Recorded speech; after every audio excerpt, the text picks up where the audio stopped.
Ready? How you doing? Alright, I am obviously not one of the women of comedy. I produced this show. Yeah, who wants to see me? The producer of the show is Dirkmania Comedy here at Bread's. You come out, I just want everyone obviously see we have a show here next month, coming up September 18th. We're basically doing monthly shows here now. You can find us at Dirkmania Comedy on Facebook, also Dirkmania Twitter, and we're gonna get the show going now. I want everyone, please welcome to the show. She's played Gotham comedy. She's been all over. Your host for the evening, Joan Weisblatt.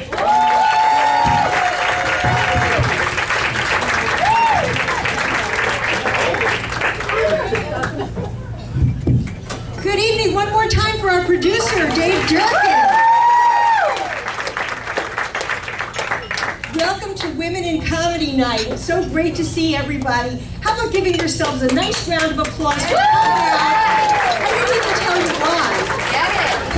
Please give yourselves a nice round of applause for coming out and supporting live comedy. Now, yes.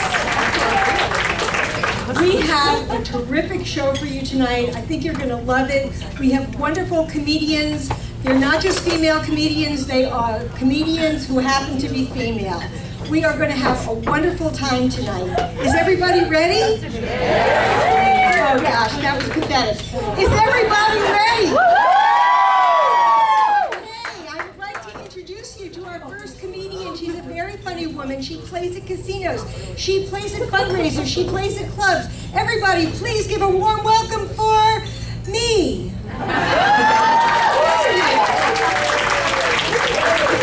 Yeah, you know, you have to introduce yourself if you want it done right. You know, that's usually how it goes. How are you? Good to see everybody. This is really terrific. Did anybody go to the beach today? No? Clap it up if you went to the beach. Did anybody? Oh, you did? Oh God, I'm so jealous. I wish I knew somebody that had a beach house that would invite me. I would be the best guest.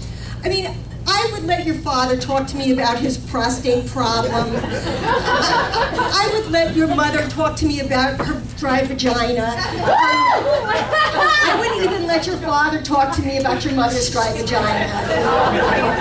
Really. Well, I'm going to confide in you about something. I feel like I know you all so well now. This is not my original nose.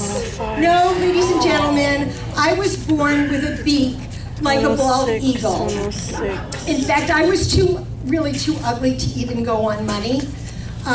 Yeah, it was terrible. My mother said to my father, David, I think we need to take Joan to a plastic surgeon. My mother said, I think we need to take Joan to a psychiatrist to find out why she doesn't like herself and why she keeps pecking on the furniture.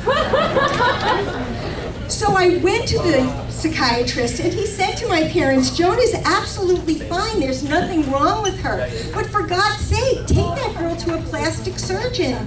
She has a nose like a bird of prey. Either that or get her some talons and send her out to hunt. I had a terrible sinus infection this week. Did you ever have that before? Yeah? Yes? Can you speak up, please? Yes, you did. Yeah, it's terrible. It's awful. Like, I don't mean to be gross about it or anything, but really, I had more phlegm. I had more phlegm than the girl in The Exorcist. You know what I mean? And, bringing him back down. In the movie, you know how she impales herself with a crucifix? I didn't do that. I used a menorah.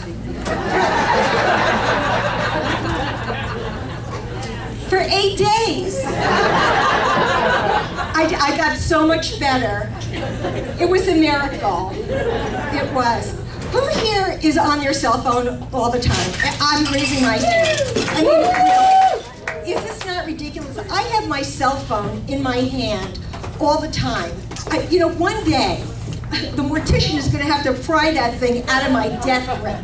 The only time that I don't have my cell phone in my hand is when I'm in the quiet car, in the train, and then I put it on vibrate, I put it between my legs, and I hope my friends will call me.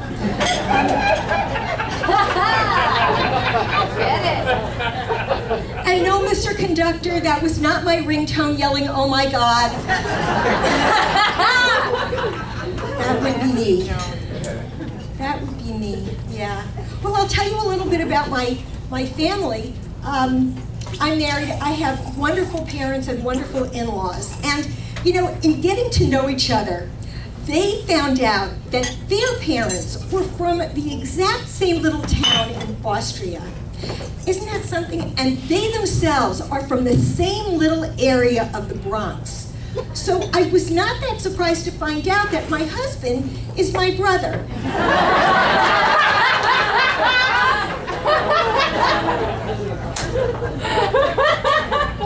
I've been married for 30 years. 30 years. Thank you so much. Yes, and I'm very, very happily married. And it's great, as long as you don't mind having sex with the same person for the rest of your life. Now, let me just tell you a little bit about me. If I had been a virgin when I got married, I would not have known what I was missing.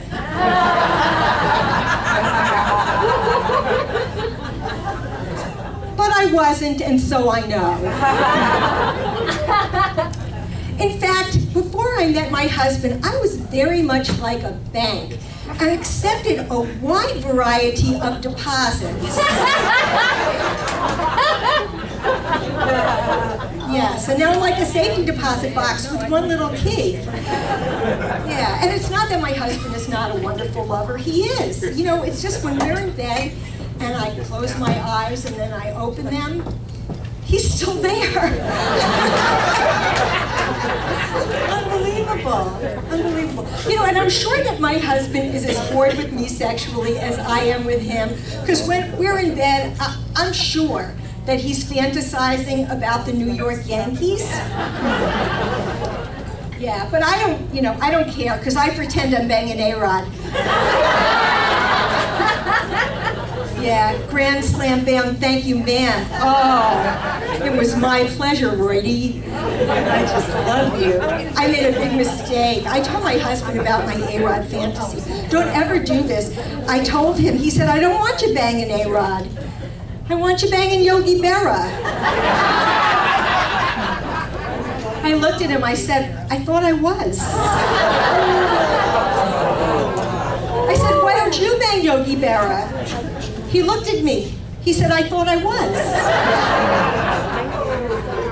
I have a couple of kids. They're 26 and 24, both boys. Anybody have just boys here? Clap it up if you have just boys. Woo!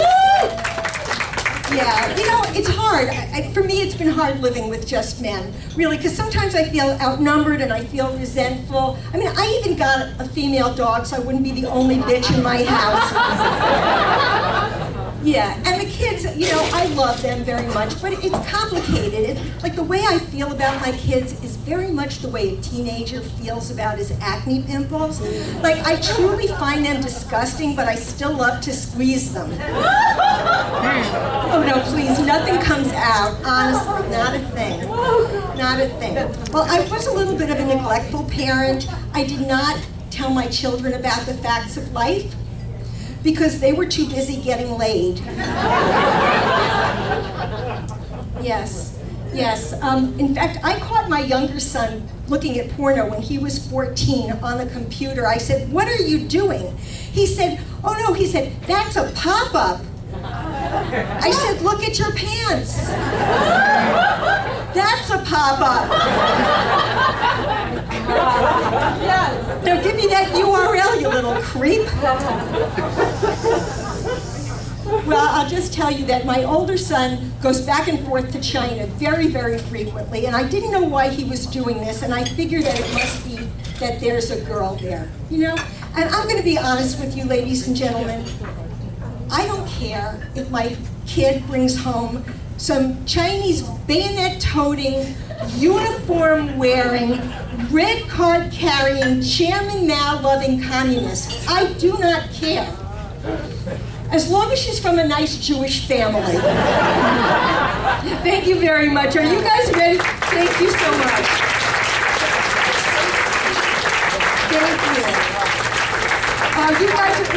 such a treat tonight. I'm going to bring up your first comedian to the stage. She is so wonderful. We've been friends for a long time. We performed together a lot. She was a finalist at the comedy competition at the Tropicana in Atlantic City, and she produces shows as the Ginger Ninja. Ladies and gentlemen, the Stuffy Redhead. Please give it up for Molly Sperduto.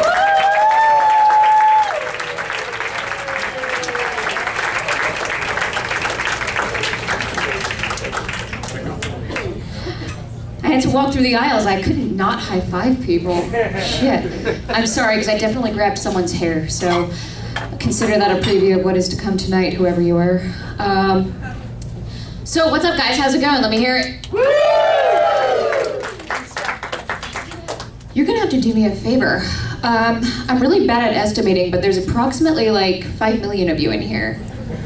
So when I say, what's up, guys, how's it going, you're gonna have to come back at me like you're 5 million people. Now, we were at like 1 mil, 2 mil, if you want the gauge.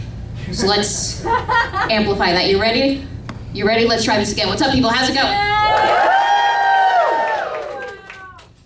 Much better. And I didn't hear it tonight, but sometimes when I'm on stage, I ask, how's it going? You get a crowd of people that cheer, and then one person that answers me literally, fine, thank you, how are you? I'm doing well, even though none of you asked. Actually, it doesn't work the other way around either. At work the other day, someone asked me how I was doing, and my response was, woo! He didn't appreciate it. So, what do I want to tell you about myself? For 7 long years, I lived with my mother in a retirement village. And that's not even the joke, so we're gonna have fun tonight. But yeah, so I lived in a neighborhood where no one